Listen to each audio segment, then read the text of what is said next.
따라합시다. 복음은 쉽습니다. 네, 복음은 절대 어렵지 않습니다. 왜냐하면 이해하기 어려워서 복음을 믿지 못하는 사람이 없도록 하나님께서 그렇게 베푸신 은혜이기 때문입니다. 그러나 이렇게 쉬운 복음을 듣지만 믿지 않는 사람들이 많습니다. 오늘 나오는 유대인들도 그와 같았습니다. 우리 16절 말씀을 함께 읽겠습니다. 그러나 그들이 다 복음을 순종하지 아니하였도다. 이사야가 이르되 주여 우리가 전한 것을 누가 믿었나이까 하였으니. 여러분, 그들이라는 것은 유대인들, 이스라엘 백성을 얘기합니다. 이스라엘 백성이 다 믿지 않았다. 복음을 들었는데 믿지 않았어요. 왜 그랬냐면 오늘 이사야서 선지자는 그 이유를 말씀합니다. 우리 이사야 53장은요, 하나님께서 보내주실 메시아에 대한 예언의 말씀인데요. 53장 2절 3절에 보면 이스라엘 백성이 하나님께서 보내주신 메시아 예수 그리스도를 영접하지 않은 이유를 보게 됩니다. 제가 그 말씀을 읽어드립니다. 그는 주 앞에서 자라나기를 연한 순 같고 마른 땅에서 나온 뿌리 같아서 고운 모양도 없고 품체도 없은즉 우리가 보기에 흠모할 만한 아름다운 것이 없도다. 그는 멸시를 받아 사람들에게 버림받았으며 간고를 많이 겪었으며 질고를 아는 자라. 마치 사람들이 그에게서 얼굴을 가리는 것 같이 멸시를 당하였고 우리도 그를 귀히 여기지 아니하였도다. 여러분, 오늘 말씀 보면 하나님께서 보내주시는 메시아는 고운 모양도 없고 품체도 없고 우리의 보기에 아름다운 것이 없었다 그랬어요. 이스라엘 백성들이 기대했던 메시아의 모습이 아닌 거예요.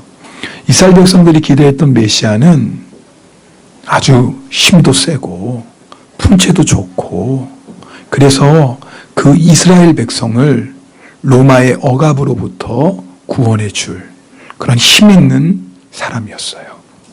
마치 다윗처럼. 네, 다윗이 왕이 돼서 여러분 모든 주변에 있는 나라들을 다 물리치고 부강한 나라를 세우지 않습니까? 이스라엘 백성은 그런 메시아를 원했던 겁니다. 그런데 하나님께서 보내주신 메시아는 그런 메시아가 아니었어요. 하나님은 로마가 이스라엘을 지배하는 것보다 이스라엘 백성을 지배하고 있는 더 악한 세력, 더 큰 저주의 세력을 물리쳐 주시기 위해서 메시아를 보냈어요. 이스라엘 백성뿐만이 아니에요. 하나님은 온 인류를 사로잡고 있는 저주의 세력, 그러나 우리의 힘으로 절대 이길 수 없는 그 세력을 물리쳐 주시기 위해서 예수 그리스도를 보내주신 겁니다. 이사야 53장 5절 6절은 함께 읽겠습니다. 5절 6절 말씀입니다. 그가 찔림은 우리의 허물 때문이요 그가 상함은 우리의 죄악 때문이라. 그가 징계를 받음으로 우리는 평화를 누리고 그가 채찍에 맞음으로 우리는 나음을 받았도다. 우리는 다 양 같아서 그릇 행하여 각기 제 길로 갔거늘 여호와께서는 우리 모두의 죄악을 그에게 담당시키셨도다. 하나님이 이스라엘 백성을 구원하고자 하는 그 구원은 로마에서 구원하는 게 아니라 로마보다 더 저주스럽고 로마보다 더 강력한 세력, 아니 사람의 힘으로는 절대 이길 수 없는 세력, 죄의 세력을 물리치시고 구원을 주시기 위해서 메시아를 보내주셨다 그 말입니다. 이스라엘 백성들은 자신들을 억압하는 로마의 세력보다 자신들을 억압하고 있는 죄의 세력이 더 무섭다는 걸 몰랐어요. 자기 힘으로 죄를 이길 줄 알았어요.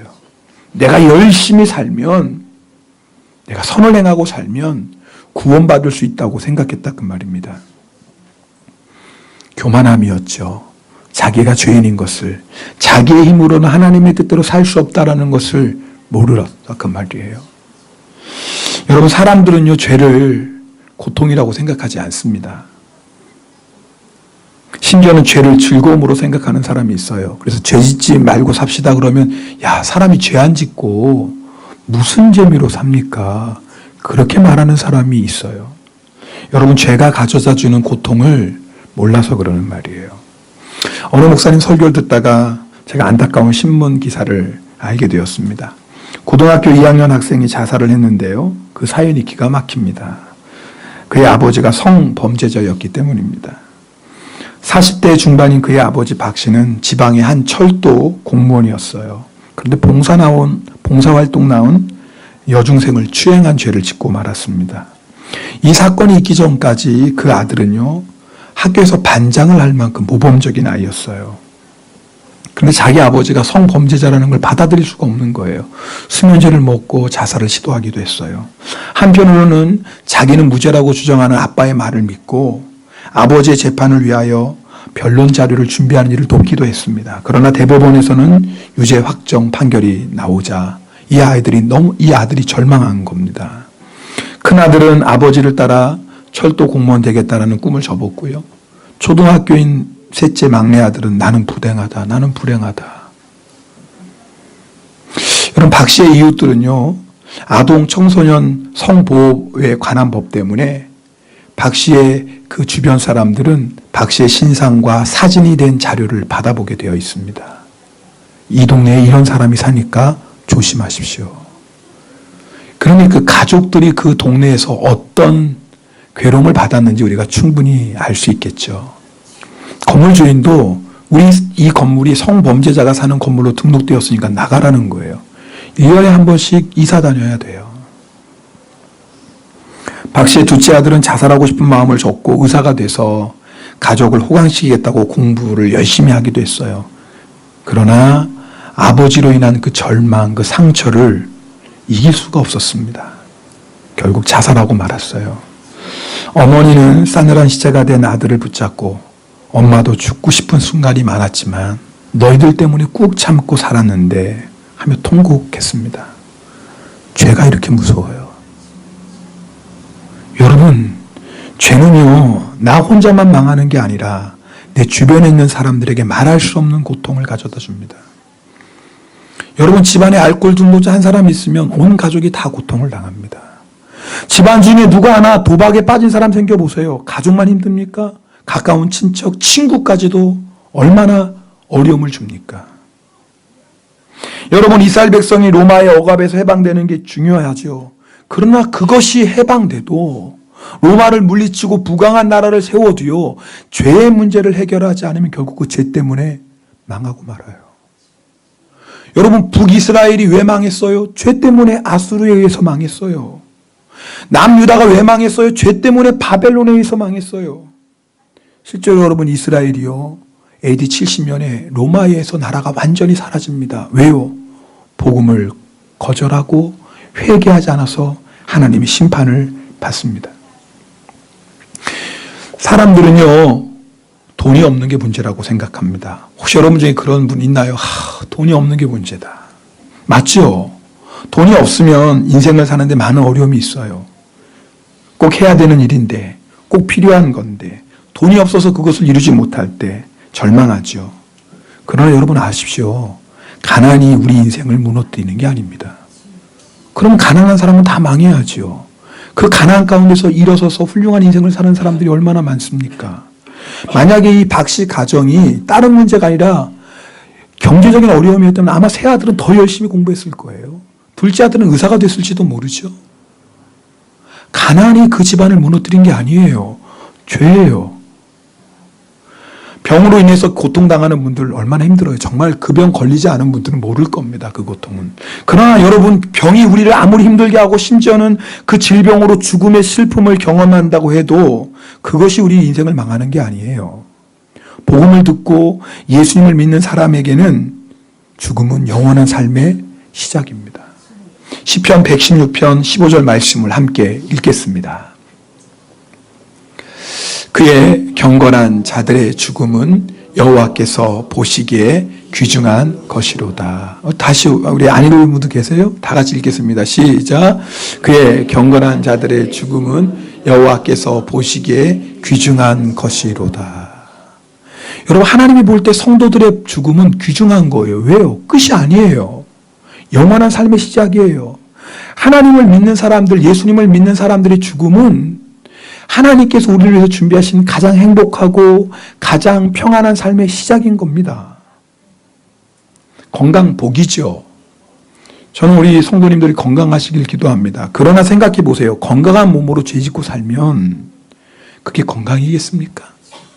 차라리 병으로 몸이 연약해져서 그런 죄를 짓지 못했을 텐데 건강하기 때문에 정욕대로 내 욕심대로 쾌락을 따라 살면서 수많은 죄를 진다면 그 건강이 복이겠냐 그 말입니다. 가끔씩 이렇게 물어보는 분이 계세요. 목사님, 예수도 안 믿고 정말 악하게 사는데 아무 어려움도 없고 병도 걸리지 않고 자식도 출세하고 오래오래 장수하고 도대체 그런 사람들 보면 하나님이 살아계시지 않는 것 같다고. 그런 사람이 좀 심판을 받아야 되지 않겠냐고. 여러분, 이 세상에서 제일 불행한 사람이 누군 줄 아세요? 바로 그런 사람들입니다. 왠 줄 아세요? 그 사람들은요, 마귀가 아예 지옥 백성 만들려고 작정한 사람들입니다. 여러분, 이 세상에 아무 고난도 없고 아무 어려움도 없고 자기 마음대로 즐기며 살다가 죽으면 어디 가요? 어디 가요? 지옥 가요. 차라리 그 사람이요, 차라리 부자가 아니고 가난했다면, 우리 그 가난 때문에 하나님의 겸손한 마음을 가졌다면 예수님을 붙잡고 구원받을 수 있지 않겠어요? 차라리 그 사람이 병에 걸렸다면, 그 질병 때문에 내가 어떻게 하면 이 병에서 나을 수 있을까? 그래가지고 내가 정말 지푸라기라도 붙잡는 심정으로 교회에 나오고 예수님을 붙잡고 구원받는다면 그게 복 아니겠냐 그 말이에요. 차라리 가정에 문제가 있고 자녀에게 문제가 있어서 자기 힘으로 해결할 수 없는 거예요. 지금까지는 자기 힘으로 자기 노력은 다 살 수 있고 다 잘 될 수 있다고 생각했는데 자식 문제는 자기 마음대로 안 되잖아요. 그 앞에서 야, 인생은 내 마음대로 안 되는 거구나. 참 사람이 연약한 거구나. 자기의 연약함을 깨닫고 자기의 죄를 깨닫고 내가 예수님을 믿게 된다면 그 고난은 저주가 아니라 그 말이에요. 복이 되지요. 정말 저주는 뭔 줄 아세요? 교만하는 거예요. 내 마음이 교만해서 복음을 들어도 복음을 이해해도 복음을 받아들이지 않는 거예요. 그게요, 제일 큰 저주예요. 사랑하는 성도 여러분, 좀 다른 말씀이 될지 모르겠지만 잘 들으셔야 돼요. 내가 경제적인 어려움이 있다, 내가 몸이 좀 불편하다, 그것 위해서 우리가 기도하겠죠. 그러나 그게 우리 인생을 넘어뜨리는 게 아니에요. 차라리 내가 정말 힘들기 때문에, 내가 몸이 연약하기 때문에, 그것 때문에 주님 앞에 겸손히 무릎 꿇고 그것 때문에 간절히 기도하고 주님을 의지한다면 오히려 그것은 주님을 만나는 축복의 도구가 될 수 있습니다. 시편 기자는 고백했잖아요. 환난 당한 것이 내게 유익이라. 이로 말미암아 내가 주의 율례를 배우게 되었다. 여러분, 뭐가 정말 문제인 줄 아세요? 기도도 안 하는데, 내가 말씀대로도 안 사는데, 교회도 심심하면 이리저리 왔다 갔다 하는데 하늘이 잘 되는 거예요. 아픈 데도 없고 다 잘 되는 거예요. 그게 진짜 무서운 거예요. 여러분, 진짜 무서운 게 그거예요. 진짜 무서운 게. 그래서 예수님 안 도와줘도 살 수 있지. 기도 안 해도 살 수 있지. 말씀 순종 안 해도 잘만 되는데 뭘 꼭 그렇게 살아야 돼? 그러면서 죄와 착하고 사는 게, 여러분, 그게 제일 무서운 거예요. 왠 줄 아세요? 죄는 반드시 심판이 있거든요.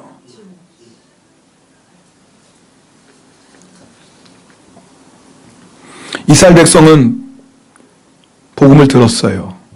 못 들은 게 아니에요. 복음을 알았어요. 몰랐던 게 아니에요. 그러나 그 교만한 마음 때문에 결국 예수 그리스도를, 복음을 거절했다 그 말이에요. 여러분, 오늘 이 말씀을 통해서 하나님 우리에게 주시는 중요한 메시지가 있습니다. 복음에 순종하라는 거예요. 여러분, 우리는 마음으로 믿어, 그렇죠? 그리고 입술로 시인하여 구원받았어요. 그 말에 복음을 믿고 우리는 복음을 고백하고 구원받은 사람들이에요. 그러나 내 마음, 내 욕심대로 살고자 하는 교만한 마음을 내려놓지 않으면 우리는 복음에 거슬리는 삶을 살 수도 있다라는 거예요. 이게 무슨 말씀이냐면요, 여러분, 오늘 17절 말씀 함께 읽겠습니다. 17절입니다. 오늘 본문 17절 말씀 같이 읽습니다. 그러므로 믿음은 들음에서 나며 들음은 그리스도의 말씀으로 말미암았느니라. 자, 이건 뭐예요? 복음을 들으면 믿음이 생겨요. 근데 여러분, 그냥 귀로 듣는다고 믿음이 생기나요? 아니죠. 여기서 말하는 들은다는 건 마음으로 받아들이는 거예요. 자, 여기 있는 대부분의 성도님들이 이미 복음을 들었고 복음을 마음으로 받아들였습니다. 우린 구원받았어요. 자, 그러나 잘 생각해 보세요. 내가 복음을 듣고 복음을 구원받은 것과 지금 내가 그 복음대로 살고 있는 것은 다르다 그 말이에요. 여러분, 오늘 이 편지는 누구에게 보낸 편지예요? 로마에 있는 교인들에게 보낸 편지예요. 로마에 있는 교인들이에요. 복음을 모르는 사람들이 아니에요. 이미 복음을 듣고 복음을 받아들였고 그래서 예수님을 믿었기에 교회가 세워졌어요. 근데 바울이 그 로마에 있는 교인들에게 다시 복음을 들려주겠다고 쓴 거예요. 왜요? 당신들이 복음을 들었고 복음을 깨달았고 복음을 영접해서 구원받았지만 그러나 지금 그 복음으로 살고 있는지 확인해 보라는 거예요. 당신들이 듣고 당신들이 믿고 받아들였던 그 복음, 지금도 당신들은 그 복음 가운데 거하고 있는지를 확인해 보라는 겁니다. 여러분, 복음이 뭐예요? 예수님의 십자가와 부활이 복음이에요. 예수님이 십자가에서 죽으심으로 말미암아 우리의 모든 죄를 다 용서하셨어요. 예수님이 죄에서 승리하신 것처럼 우리가 그 예수님을 믿으면 모든 죄가 용서받고 우리도 죄를 이기는 거예요. 이게 십자가의 복음이에요. 여러분, 부활의 복음이 뭐예요? 그 부활하신 예수님이 어디에 계세요? 내 안에 계세요. 그리고 나와 함께 동행하세요. 그리고 나를 영원한 하늘나라로 인도하여 주세요. 그게 부활의 복음이에요. 자, 우리가 복음에 순종하며 산다는 게 뭐예요? 오늘도 복음으로 사는 게 뭐예요? 내가 그 십자가의 복음, 부활의 복음을 붙잡고 그 믿음으로 사는 겁니다. 성도님들 중에 이런 말씀하시는 분들이 종종 있어요. 목사님, 사람이 세상에서 살다 보면 죄 짓고 사는 거지 어떻게 사람이 죄 안 짓고 삽니까? 다 연약하고 부족한데. 혹시 여러분 중에 그런 생각 가지신 분 계십니까? 사람이 어떻게 죄 안 짓고 살아요? 다 부족하고 연약한데 죄 짓고 뭐 그러고 사는 거지. 여러분, 조심할 게 있어요. 그거는요, 복음을 믿지 못하는 거예요. 복음은 뭐예요? 예수님이 십자가에서 모든 죄의 권세를 이기셨어요. 할렐루야. 믿습니까? 그럼 그 예수님을 믿으면 우리도 십자가의 능력으로 죄를 이겼어요. 할렐루야. 성경은 이길 거라 그러지 않았어요. 이겼다라고 얘기합니다. 내가 복음으로 사는 것은 이것을 믿는 거예요. 그 말이 뭐예요? 죄의 유혹이 올 때 주님, 나는 십자가의 능력으로 이 죄를 능히 물리칠 것을 믿습니다. 이 믿음 가지고 뭐 하는 거예요? 죄와 싸우는 거예요. 죄와 싸우는 성도는 반드시 죄를 이깁니다. 여러분, 예수님께서 십자가에서 우리에게 죄에서 승리를 약속하셨어요. 그러나 우리가 그 약속의 말씀을 믿고 죄와 싸울 때 승리를 누리며 사는 겁니다. 그러나 예수를 믿어도요, 믿는다고 하면서도 사람이 어떻게 죄 안 짓고 살 수 있어요? 이 마음은 뭐예요? 이미 마음 안에 죄에 대해서 마음의 문을 열어주는 거예요. 이런 사람이 죄와 싸울까요? 싸우지 않죠. 왜요? 어차피 사람이 죄 지면서 사는 건데 어떻게 죄랑 싸웁니까? 그러니까 예수를 믿긴 믿지만 여전히 뭐예요? 죄에 종노릇하며 사는 겁니다. 여러분, 우리가 십자가의 복음을 믿는다는 건 뭐예요? 예수님이 내 모든 죄 다 용서해 줬습니다. 이것뿐만이 아니에요. 그 십자가의 능력으로 예수님이 죄를 물리치시고 승리하신 것처럼 우리도 죄를 이긴다. 할렐루야. 아니, 이겼다. 그거예요. 물론 우리가 때때로 죄의 유혹 앞에 넘어질 때가 있습니다. 그러나 십자가의 복음을 믿는 성도는 빨리 회개하고 일어섭니다. 그래서 그 죄가 반복되지 않아요. 그리고 그 죄가 다른 죄로 연결되지 않아요. 그런데요, 십자가를, 복음을 정말 믿지 않는 성도는요, 죄와 싸우지 않아요. 그러니까 죄에 쉽게 넘어져요. 넘어지고 나면 어떻게 해요? 빨리 회개하고 일어서야 되는데, 내가 뭐 그렇지 뭐. 그리고 자기 정죄감이 빠져요. 그리고 한참을 헤매는 겁니다. 죄에 얽혀매요. 로마서 8장 1절 2절 말씀을 함께 읽겠습니다. 로마서 8장 1절 2절입니다. 그러므로 이제 그리스도 예수 안에 있는 자에게는 결코 정죄함이 없나니 이는 그리스도 예수 안에 있는 생명의 성령의 법이 죄와 사망의 법에서 너를 해방하였습니다. 할렐루야. 그럼요. 우리는 이미 죄에서 해방된 사람들이에요. 그리고 우리가 죄에 넘어졌다고 정죄할 것이 없어요. 왜요? 승리하셨으니까. 여러분, 이 십자가의 복음을 믿는 사람은 죄와 싸우고 죄를 져서 넘어지면 빨리 회개하고 일어나요. 죄가 절대 지배할 수 없습니다. 이게 뭐예요? 십자가의 복음을 믿는 사람이에요. 이 복음으로 살라는 거예요. 십자가의 복음은 내가 그저 어느 순간 교회 처음 나왔을 때 내가 복음 듣고 예수님 믿고 구원받은 그걸로 끝나는 게 아니에요. 지금도 우리가 십자가의 복음으로 살아야 돼요. 우리가 복음에 순종하며 산다는 것은 부활의 복음을 믿는 거예요. 예수님께서 사망 권세를 이기시고 부활하셨어요. 그 예수님이 어디 계세요? 어디 계세요? 내 안에 계시죠. 그럼 누가 주인이에요? 내가 주인이에요? 예수님이 계시지만, 예수님 제 마음에 오셨지만 그래도 제가 주인이니까 가만히 계세요. 너무 참견하지 마세요. 이런 사람 아무도 없을 거예요. 예수님이 내 안에 오셨다는 건 누가 주인이에요? 예수님이 주인이에요. 여러분, 이게 복음인 거 아세요? 여러분, 내가 주인인 인생은 불행합니다. 생각해 보세요. 나처럼 교만한 사람이, 나처럼 이기주의자가, 나같이 욕심 많은 사람이, 나같이 변덕스러운 사람이, 나처럼 의지가 약한 사람이, 나처럼 어리석은 사람이, 나처럼 속 좁은 사람이 제 얘기하는 거예요. 나의 인생의 주인이 돼서 내 인생을 이끌어간다면 내 인생은 얼마나 불행하겠습니까? 무슨 소망이 있겠어요? 여러분, 속지 마세요. 내 마음대로 내가 하고 싶은 대로 사는 것은 마귀가 다스리시는 인생이에요. 다스리는 인생이에요. 에베소서 2장 2절 3절에 보면 성경은 분명히 말씀해요.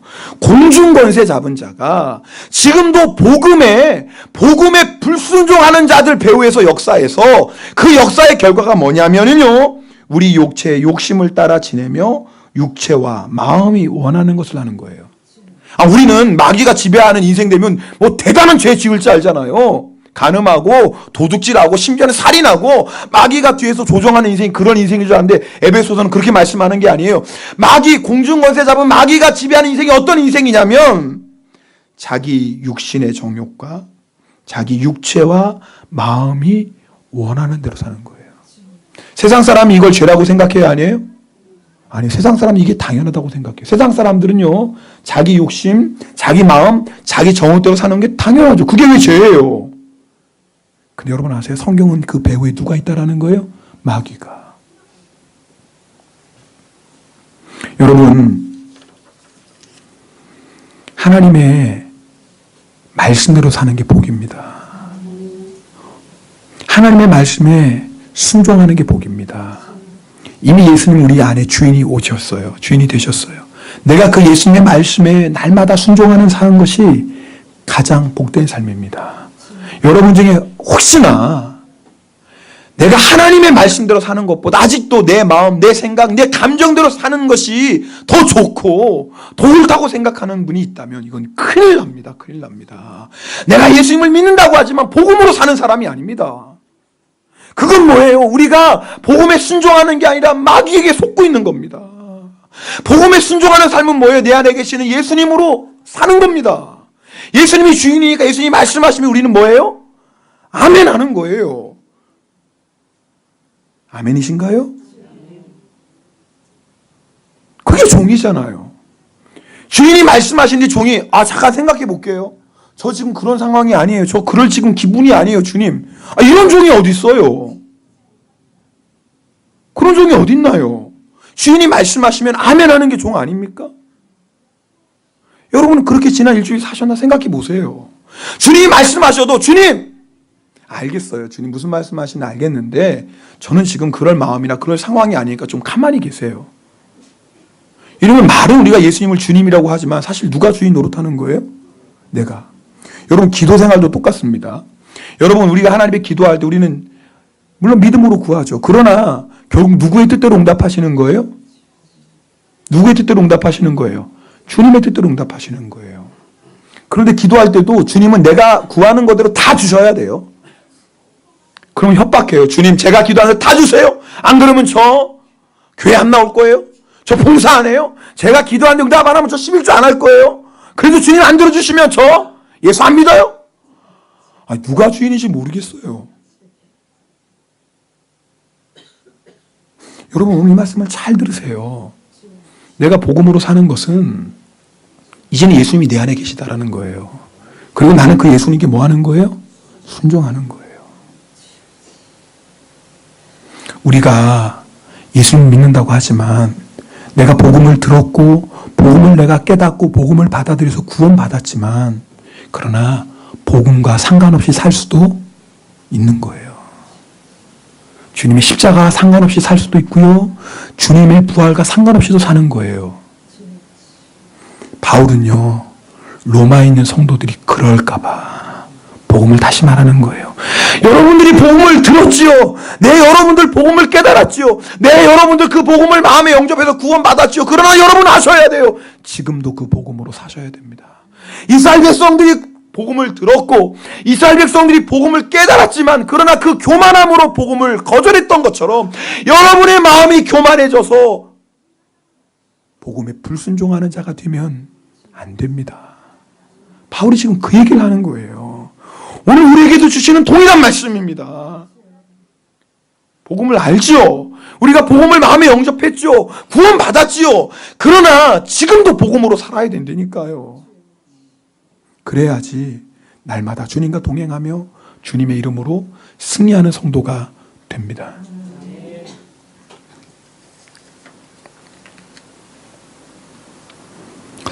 우리 성도들 제일 아마 힘들어하는 문제가 있다면 용서의 문제일 겁니다. 네. 왜냐하면 사실 제가 우리 성도에서 상담할 때 가장 많이 우리 성도님들이 저에게 함께 상의하는 것은 뭐냐면 용서에 대한 부분이에요. 용서해야 되는 건 알긴 알겠는데 잘 안 된다라는 거예요. 여러분 그러나 기억하셔야 돼요. 그것은 예수님의 명령이에요. 내가 마음이 감동해서 용서하는 게 아니에요. 내가 마음이 감동해서 용서하려면요 죽을 때까지 용서 못 한다니까요. 여러분 주님이 너 용서하라 했을 때 주님 저는 지금 용서할 그런 상황이 아니에요. 저는 아직 마음의 준비가 안 됐어요. 그럼 우리 주님께서 너 아직 마음의 준비 안 됐냐? 난 너 준비된 줄 알았지. 그럼 내가 마음이 준비될 때 다시 와서 얘기할게. 우리 주님 그러시나요? 여러분 이 말씀을 잘 들으셔야 돼요. 여러분 우리의 감정이 주인 되면 안 돼요. 내 감정이 주인 되면 안 돼요. 그건 예수님이 주인이 아니라 내 감정이 주인 되는 거예요. 내 욕심이 주인 되면 안 돼요. 주님이 그거 아니야 그런데도 나는 끝까지 주님 이거 필요해 이거 주세요. 이건 내 욕심이 주인 되는 거라니까요. 주님이 말씀하실 때 우리가 할 수 있는 건 뭐예요? 아멘 하는 거예요. 따라합시다. 아멘. 순종하겠습니다. 근데 놀라운 역사가 일어나요. 그러면 주님께서 우리가 아멘하고 순종하면 주님 우리의 마음을 만지시기 시작해요. 성도님들이 그래요. 목사님이니까 용서하는 것 때문에 힘들 일도 없고 그러지 않겠어요. 목사는 사람 아닌가요? 죄송하지만 저도 용서하는 문제로 힘들어하는 사람이에요. 안 그러겠어요? 그러나 한 가지는 분명해요. 주님이 저에게 말씀하실 때 제가 순종하면 주님은 제 마음을 만져주세요. 제 마음을 새롭게 하세요. 그래서 제 마음 안에 주님이 주시는 용서의 은혜가 흘러들어오는 것을 제가 체험합니다. 사람의 힘으로 하는 게 아니에요. 신앙생활은 내 힘으로 하는 게 아니에요. 내 안에 계시는 예수님으로 하는 거예요. 우리가 그 예수님의 능력으로 승리하기 위해서 우리가 할 건 딱 하나예요. 그 예수님의 말씀에 뭐 하는 거예요? 순종하는 거예요. 여러분 우리가 인간의 생각으로 도저히 불가능한 일들을 만나기도 해요. 그래서 주님을 말씀하시는 거예요. 너 순종해라. 그럼 어떻게 해야 돼요? 네, 아멘인 거예요. 내가 아무리 계산하고 아무리 상황을 봐도 불가능해요. 그러나 주님이 말씀하시면 순종하는 거예요. 왜요? 우리 안에 계시는 예수님이 주인이세요. 그럼 누가 책임져 주시는 거예요? 주님이 책임져 주세요. 근데 놀랍죠? 우리가 주님을 믿고 의지함으로 순종하고 나가면 주님이 불가능한 상황 속에서도 역사하시는 것을 보게 되는 겁니다. 참 놀라워요. 여러분 예수 믿는 사람들만이 아는 비밀이에요. 절대적으로 불가능한데 나는 주님의 말씀에 순종했어요. 세상 사람들은 다 비웃어요. 그런데 나는 주님에게 순종했어요. 그런데 놀라운 일이 일어나는 거예요. 주님이 그 안에서 불가능을 가능으로 바꾸시는 거예요.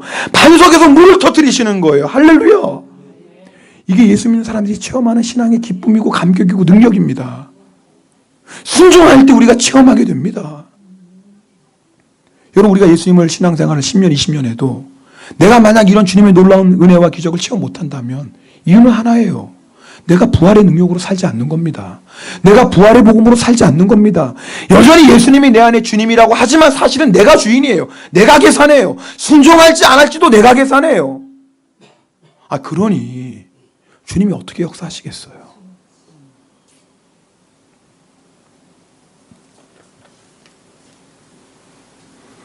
오늘 여러분이 말씀 앞에 꼭 확인해 보실 수 있길 바랍니다. 나는 지금 십자가의 복음에 순종하며 살고 있는지, 나는 지금 부활의 복음에 순종하고 살고 있는지 오늘 결단합시다.